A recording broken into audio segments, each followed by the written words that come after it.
Hello everyone and welcome to another episode of Smite Patch Analysis. So today we're going to be looking at patch 3.6, Escape from the Underworld. So this patch has an absolute ton of content, including a new god, Jing Wei, who we saw, I think it was about a month or so ago, when it got leaked in the live game, and if you went into jungle practice you could actually select this god even though there was no player model. It was literally just a blob firing abilities, which was a bit weird, and the abilities have changed, but the sort of the basic concepts that you saw then, if you watched anyone use that god back in jungle practice, if you saw any videos on YouTube, the basic like sort of principles behind the abilities are still the same. So I'm not really going to go too deeply into that. I'll put a link to the live stream for the patch notes that Hi-Rez did in the description. You can go and watch one of the devs along with Hindu Man and Pon Pon go over the new god's abilities in game, and it gives sort of a much better impression of how the god plays and sort of what the abilities do. Rather than me just reading off here. I'll also put a link to this webpage in the description, as I always do, if you guys want to read this. But just briefly, the new god is an ADC and does have some quite interesting mechanics, so I do recommend that you go and check that out. So new god skins, again, Hi-Rez with the amazing god skins recently. I don't know what happened to their design team, but the skins became absolutely insane all of a sudden. So Pandemonium Odin is just, I think this is probably going to be my favourite skin ever. It's literally a panda. That's all that I need to say. Again, go and watch the live stream to see how the skin sort of looks in game. The ultimate looks absolutely amazing. It's all green and has like grass growing around the ring, and go watch that live stream. It's amazing. So we've got Grim Horseman Guan Yu, Grim Wraith Hades, and I believe that's all the ones that are going to be out immediately for the Escape from the Underworld event, which is going to be a Summer of Smite type event where you can buy the skins and then more skins are going to be released over coming weeks. There's also going to be some quests which I'll get onto in a minute. There is, I believe that's Neith's tier 2 skin, so sort of headdress skin. Not really anything too exciting, just a slight upgrade there. Rakshasa, I think is how you say that, Vamana. Looks pretty cool. Not as good as Pandemonium Odin, but not many things could beat a panda, so yeah, not really expecting that to outperform Panda there. Reborn Jing Wei, just the recolor for the new god, nothing too exciting there. Not as many new skins as we had last patch, but still quite. But the ones that they have released are really, really nice. So voice packs to go with Pandemonium Odin, and also the Grim Horseman Guan Yu and Grim Wraith Hades. Awilix Mastery skins also been updated. New avatar, Trapped Icon, that's part of the Escape from the Underworld event, and it sort of gives a bit of a description here. So there's, as I say, there's going to be the skins, and then there's going to be more skins released later on. There's also going to be the Underworld loading frame, a new music theme, and the Trapped Icon, which is there. And you can get the skins, I'm pretty sure you can buy with gems. Other things you can get by doing the event quests, which I believe will only be available for... The first quest will only be available for a week. That'll unlock one of the items. After that week's gone, you can't do it. And so forth. But one of them, the new arena mode, looks absolutely insane. Arena's been completely redesigned and it's got lava everywhere and it looks absolutely amazing. Again, you can see that on the live stream, which I'll put a link to in the description. And then after the arena match, you get both teams take all of their items, relics, have all the cooldowns reset, mana regenerated, health regenerated, get put into the very center of the arena map, and the entire center of arena is surrounded by lava. And if you stand in that, you take 500 damage in really rapid ticks, so you'll die almost instantly. So gods that can throw, like Xingtian, Hercules, Sobek, etc., are going to be really, really strong then. And it's basically like a last sort of showdown, like a last team fight between the two teams, which is really, really cool. And you get extra worshippers if you win that. And I believe one of the quests for the event is to win 10 of those sort of final showdown bonus rounds in arena, but that doesn't actually affect who won the actual arena game. You still get your win, you still you still get your worshippers for winning the arena game. This bonus round is sort of just an extra thing for this event, but it looks really, really cool, and I can't wait to play that. It looks like it's going to be really fun. A few miscellaneous things, and then some achievements added as well. So now the exciting bits. Item changes. So Spellbound Kasari no longer provides crowd control reduction. That's just sort of to bring it in line with the that's the tier sort of 2 item for these. These are the main items that branch off that. So no longer provides crowd control reduction simply because they've removed crowd control reduction from Genji's Guard, so it wouldn't make sense for the tier 2 to provide crowd control reduction and for then that to disappear. So that's why that's gone. So Genji's Guard's been a bit pretty much remade. Now provides 10% cooldown reduction, and when you take magical damage from abilities, your cooldowns are reduced by 2 seconds. Now, I think that's a really, really, really interesting thing, especially for healers. So people like Hell or Aphrodite that are going to be healing people in team fights, they can heal their teammates. Then if they get hit by magical damage, those cooldowns get reduced by 2 seconds, and that's going to allow them to have their heal up a bit more often. And it's sort of, I think healers haven't been seen a huge amount recently, but maybe with healers building this item, we may see a bit more of them. Who knows?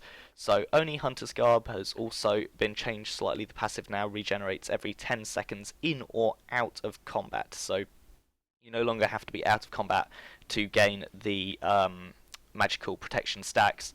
So I think that's a really nice change. I think making you be out of combat for 10 seconds to gain the magical protection stacks. I think there were a max of 3, so that would be 30 seconds just not really doing anything.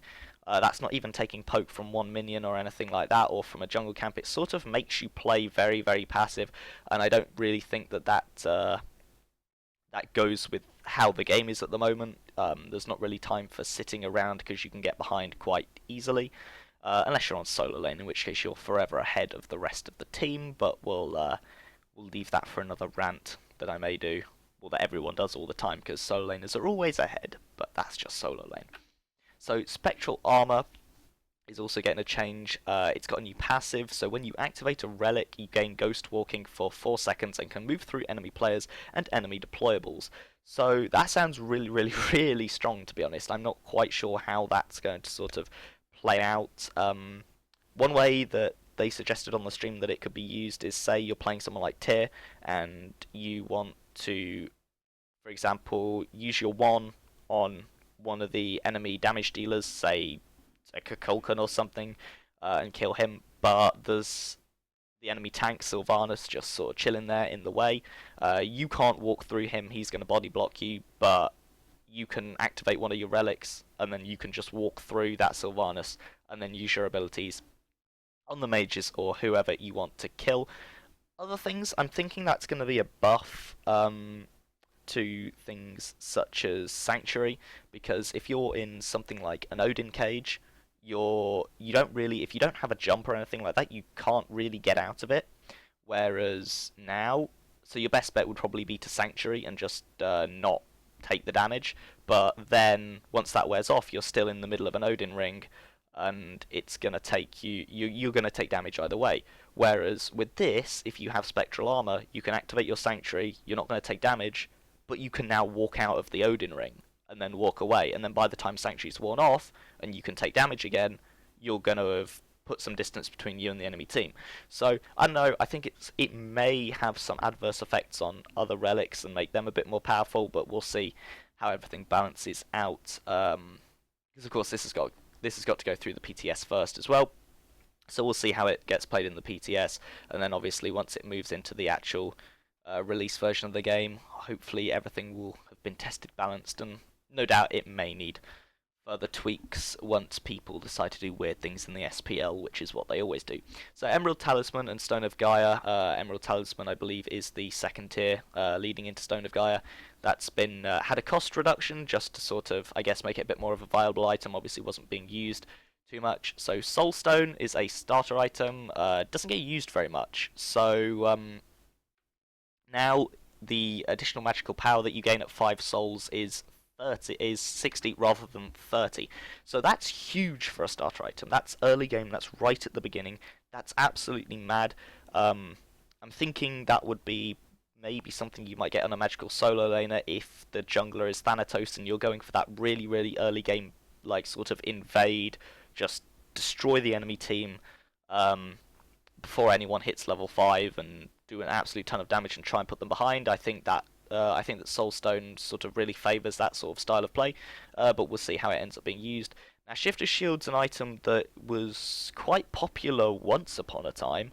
You used to get it on junglers maybe such as Thor, also on bruisers. That's warriors. Like if I don't know, I know they're called warriors in the game, but frequently called bruisers. Whatever you call them, that's what I'm talking about. So, back in the middle of early to mid season 2, I think it was, Shifter Shield used to be bought quite a bit, but then it just stopped being bought, and that's really because there are other items that are just better and less expensive. Like Shifter Shield doesn't offer you as much as other items and was very, very expensive, but it's had the cost reduced from 2,700 to 2,400, so who knows, maybe we'll see that again. One nice thing I like about Shifter Shield is how it adapts to sort of what's going on. You have, while you're over 50% health when you're engaging on an enemy, you have extra physical power, and then once you drop below 50% health and maybe you want to get out, you gain some extra protections instead, which is obviously going to aid you in getting out. That's probably still good on junglers like Thor. Maybe viable now that it doesn't cost as much. Probably viable on junglers like Thor, who you may be engaging with, because obviously you get that extra power for the engage, and then if you need to get out afterwards, you gain some protections. But again, we'll see how that gets used. So Agni, getting his passive up was a bit of a pain early game because he had quite low attack speed, but they've brought his base attack speed up and then decreased the amount that it increases per level, so really they've just shifted the attack speed that you end up with more towards the early game. Apollo, so Apollo's been changed quite a lot. He has had the mana cost reduced on his one, called So Beautiful, and reduced cooldown on it as well from 15, 14, 13, 12, 11 to 11 seconds at all ranks. So this is going to give him a lot more lane pressure. He's going to be able to clear wave a lot more frequently with this ability and do a lot more damage with it. And also, I think one of the largest issues with Apollo was, well, I'll start off by saying one of the best things about Apollo. He was great at split pushing because he could be just sort of up at the enemy's tier 2 tower or Phoenix, take it, and then use his ultimate to escape, or sometimes use his ultimate to then come into the team fight that his teammates were in and help them out. But the problem is if he travelled very far in that, he'd then be out of mana by the time he landed and not be able to do much. So, other than auto attack, which obviously ADCs are great at auto attacking, but some abilities are nice to have just to help them out. So being out of mana when you land in a team fight is never a good thing. So the mana cost on Across the Sky has been reduced from 60 per second to 40 per second, which is a really, really significant change, and I think that's probably the most significant one out of the two changes that they've done here, and I think that we will probably be seeing quite a lot more Apollo after this update. So Bakasura, this is a really, really interesting update. Bakasura can now consume any non-buff jungle creature at 100% of its health, including mid-harpies and boars. That is a really interesting thing. Bakasura, in that case, will probably not follow the traditional jungle start immediately. Immediately, I'm sort of thinking he'd definitely be one of the junglers where you would start mid camps, and the enemy team would have to start at their backs. There's no way you could contest that anyway, unless maybe you were Thanatos. I'm not really sure, but he'd definitely have priority over mid camps if you wanted to start there. Other potential is because he can eat the boar at 100% of its health, was if you wanted to, and I'd have to try this out and see if it's viable, because this is just me sort of thinking of ideas here, is to start at back camps, go over to the mana buff like you normally would, then run over to the boar at solo and just eat it and run away, because that's just literally, that doesn't really take much time. I'm not sure whether the time it takes to travel over there would be worth it, or whether it would really just be worth starting straight at mid camps. In all honesty, it's probably going to be best to just start straight at mid camps with that ability, but I don't know, we'll see. It'll be interesting to try both of those out and see which one is best. But it is definitely an interesting thing to do because Bakasura has not been used in the jungle in a very, very long time. Like, a long time ago he used to get used in the jungle, but he's really just been more of a solo laner for a very long time. I remember when I started jungling back before Season 1 of the SPL, I used to play Bakasura a lot in the jungle, and then he just became more of a solo laner and haven't really seen him since.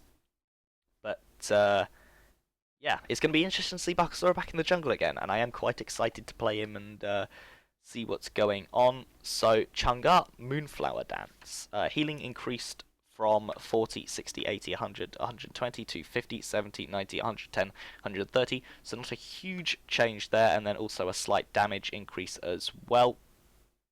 So that's just sort of just going to give her a bit more pressure, because, you know, solo laners need more pressure, of course. Yeah, but nothing too much there, just sort of trying to bring her in line with other gods that she'd get matched up against. Fixed Chiron end match lobby sounds playing even while muted. Chiron's now just unplayable. Unfortunately, he can no longer be played because, you know, when your end match lobby sounds don't play even when you're muted, well, what is there to live for anymore? So Hell, obviously Hell is known for doing incredible burst healing and burst damage, and can be really annoying at times to deal with, and definitely needs to be shut down early, because if Hell's left to get leveled up get too over leveled, then, well, you've as good as lost the game unless you can effectively deal with her and have good team coordination. So at most levels of play, especially at casuals, you've probably lost the game at that point. However, they did nerf her a while back, and they wanted to sort of focus on her utility role, because her 2, when she's in Dark Stance, will slow enemies, and it turns into a cleanse from CC, giving, I believe it will cleanse CC off your teammates if used in Light Stance, and then also give you CC immunity, and the duration of that CC immunity has been increased at levels 1, 2, 3, and 4 to 1.25 seconds, and then obviously that's a slight reduction from max rank where it was originally 1.3 seconds.